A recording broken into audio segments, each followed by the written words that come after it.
Salam Nadi Ilmu Amalan Membaca. Buku menjadi rakan, buku menjadi teman. Buat peribadi diri sendiri, itulah realiti. Elisha Umaira binti Muhammad Saifullah, nama diberi, mewakili SMK Taman Puteri, Kulai, Johor. Sejak mula mengenali abjad, halaman-halaman wacana menjadi sahabat, setia dan taat yang tidak dapat dipisahkan bagaikan kertas dengan dakwat. Menyelak halaman-halaman muka surat sehingga hujung jari menjadi kesat, namun hati penuh nikmat.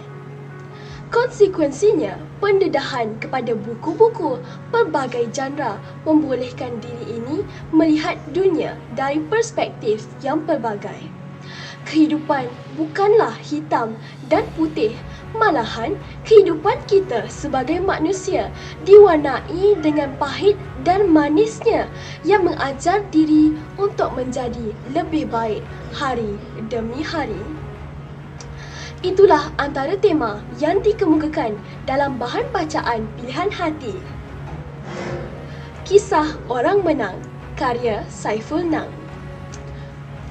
Buku di dalam tangan saya ini mempunyai 447 muka surat dan telah diterbitkan oleh Putih Press pada tahun 2015.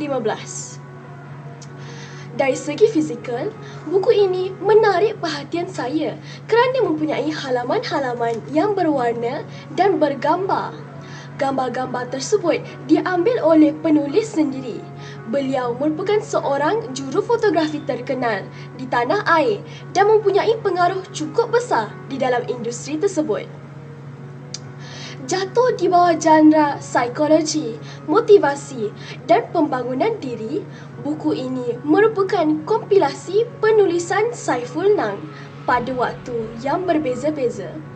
Entri pertama yang bertarikh 27 Disember 2007 sehinggalah entri terakhir yang bertarikh 30 Disember 2013. Di dalam kata pengantar, beliau berkongsi kisahnya yang pada suatu masa hanya mampu untuk makan nasi putih 60 sen bersama kuah-kuah yang ditapau kerana rugi setelah gagal memulakan perniagaan. Beliau berkata, jika mereka tahu kisah saya dari awal, nescaya mereka akan malu untuk mengeluh. RM90 dan kamera pinjam dengan makan nasi berlauk kuah dan tinggal di rumah kolong serta keluarga yang miskin, tetapi mampu bangkit jika benar-benar mahu bangkit. Antara nilai yang saya perolehi daripada buku ini adalah nilai kecekalan, nilai keberanian dan nilai kesyukuran. Tatkala dihadapi dengan cabaran, kita seharusnya terus tabah menghadapinya dan berani mengambil risiko agar tidak terus kekal dalam keadaan tersebut.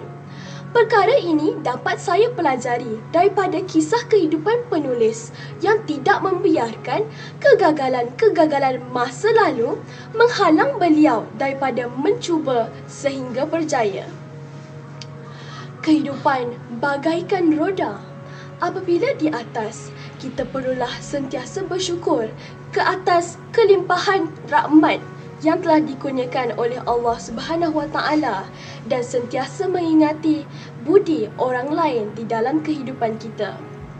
Apabila di bawah, kita juga perlu kekal bersyukur dan kerana diberikan peringatan bahawa tanpa kesusahan tidak dapatlah kita menghargai manisnya keriangan.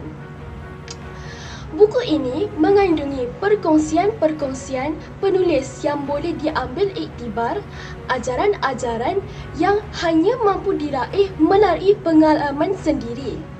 Diselit juga lawak jenaka yang serasi dengan kehidupan masyarakat di Malaysia.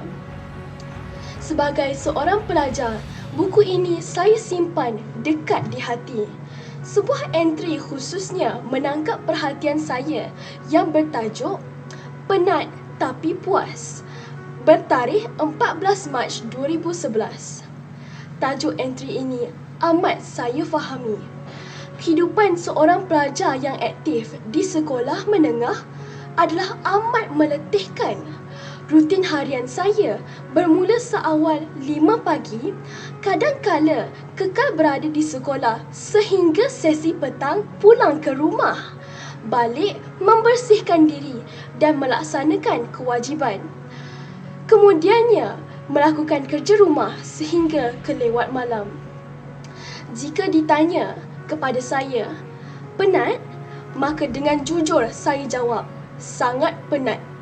Namun, apabila melihat buah hasil taburan benih kerja keras sendiri, semuanya seakan hilang dengan satu petikan jari. Akhir kata, memetik kata-kata Saiful Nang sendiri, jangan marah jika janggal, jangan sanjung jika handal. Dengan ini, saya, Elisha Umaira binti Muhammad Saifullah mengundur diri.